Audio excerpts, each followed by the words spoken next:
eaten by cybernetic reptiles is a serious breach of protocol. I think you need a long vacation. Hazuzi, Batsuzi, Chapter 7. The Final Cannonade. The month ended with a celebration. Maverick Sterling was officially confirmed as the permanent commander of Xanadu Prime. Director Barnacle was transferred to a desk job in a windowless office in Antarctica. The crew gathered on the beach for a final luau. Pudge was showing off a new pair of crocodile skin boots. Goliath had survived, but he'd lost a bit of his tail in a separate incident. "You know, Mav," Pudge said, looking out at the sunset, "we actually made it. We're in charge of the best island in the world." "Yeah," Mav said, sipping a coconut drink. "But don't get too comfortable. I just heard a rumor that General Juggernaut is coming back next week, and this time he's bringing his mother." Pudge sighed. "I'll go get the laughing gas."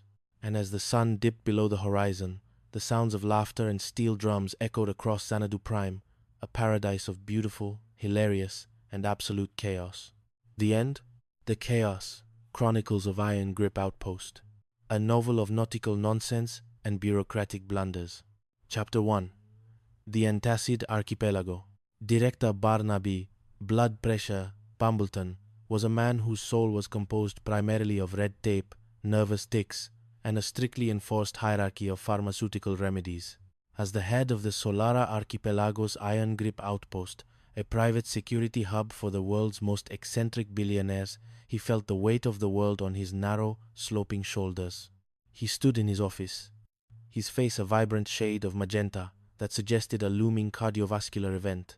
Before him stood his long-suffering supply officer, a man whose primary job description seemed to be target for Bumbleton's screams. "Garter belts!" Bumbleton shrieked, slamming a fist onto a desk covered in requisition forms. "The security nurses need garter belts, and you're standing there looking like a confused manatee. Snap to it, shake a leg. If a nurse's stockings fall during a maritime emergency, it's on your head."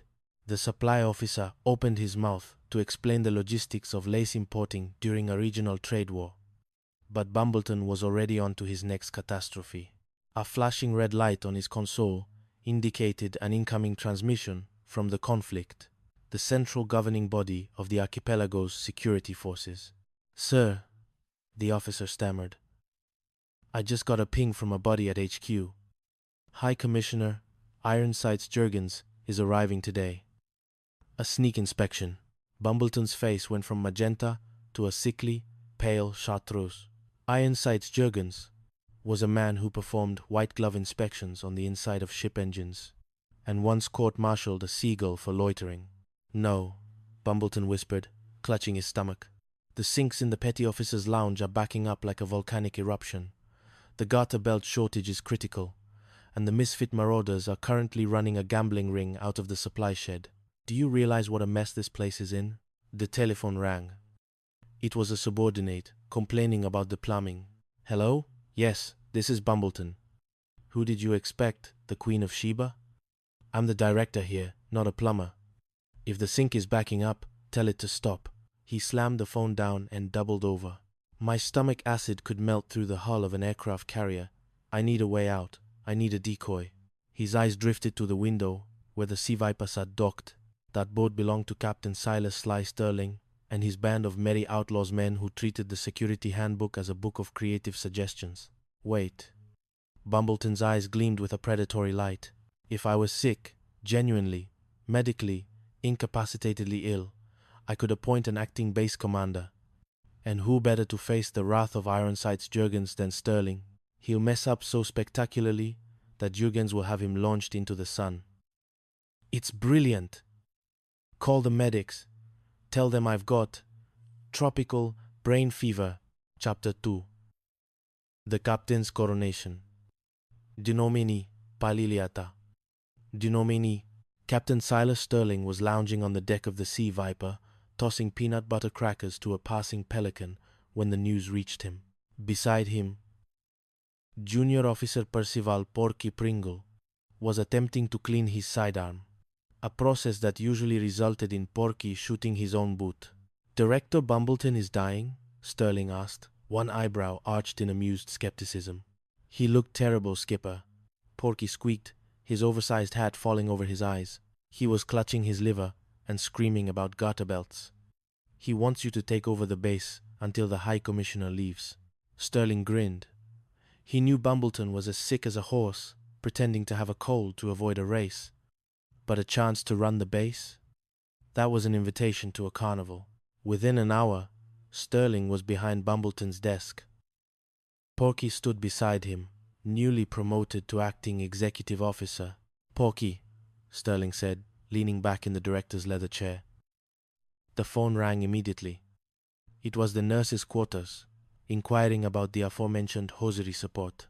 "Ah, yes, the garter belts," Sterling said smoothly. "Chief Gus, get on the radio. Tell the supply ships we don't need lace. We need industrial strength elastic and 5 crates of champagne. If the High Commissioner wants an inspection, we'll give him a party he'll never forget."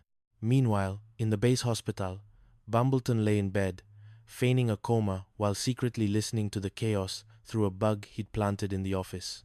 He heard the sounds of hula music, the popping of corks, and the distant sound of a goat being led through the mess hall. "Perfect." Bumbleton cackled into his pillow. "Jurgens will arrive, see this Roman orgy, and Sterling will be in chains by sunset. B, B, B, B, B, in one, B, B, B, B, B, B, B, B, B. Chapter 3. The Archduke and the 3 Princesses.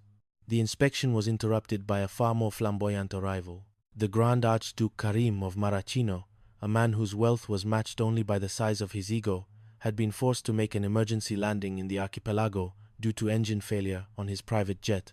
Sterling, now wearing a director's uniform that was 2 sizes too large, met the Archduke at the docks. "Your Highness." Sterling bowed with theatrical grace. "Welcome to Solara. I am Acting Director Sterling. My men and I are at your service." The Archduke was accompanied by 3 daughters, princesses, who looked remarkably bored with the entire ordeal. "I travel with priceless cargo," the Archduke boomed. "If your men so much as look at my daughters with a wowie wow wow expression, I shall have them fed to the local sharks." Porky Pringle, caught in the middle of a sneeze, let out a sound that resembled a strangled chicken. The Archduke glared. "Do not debase the dignity of the princesses," the Archduke warned. Sterling managed to smooth things over by offering the Archduke a ride on the Sea Viper. The Archduke, a fan of fast boats, was thrilled. He even insisted on taking the wheel, a decision that nearly resulted in the destruction of the base laundry pier. While Sterling entertained the royalty, the rest of the crew, the grease monkeys, were busy. Gus, the resident hustler, had convinced one of the princesses that a tour of the base's ancient air raid shelters was a high society tradition. In reality, the shelters had been converted into a secret tiki bar. Chapter 4. The Phantom of the Lagoon. The arrival of High Commissioner Jurgens, Iron Sights, coincided with a series of bizarre reports. Director Bumbleton, recovered enough to be jealous of Sterling's success, decided to pivot his strategy. He began spreading rumors that the Sea Viper was a jinxed vessel, a ghost ship. "It's haunted, I tell you," Bumbleton whispered to Jurgens as they toured the docks. "Sterling's crew is cursed." Strange lights, eerie music, the smell of burnt toast in the middle of the ocean. Sterling caught wind of the plan. He decided to play along. That night, the grease monkeys rigged the Sea Viper with phosphorus paint and hidden speakers playing high-pitched opera. When Bumbleton tried to lead Jurgens to the boat to prove the crew was incompetent, they were met by a glowing, screaming vessel that seemed to move without an engine. Porky, dressed in a white sheet and standing on a surfboard, drifted past the pier. "The ghosts!" Bumbleton shrieked, running in circles. "The spirits of disgruntled bureaucrats have returned." Jurgens was unimpressed. "Bumbleton, you're either insane or experiencing a severe reaction to your own medication. This is clearly a series of cheap theatrical tricks."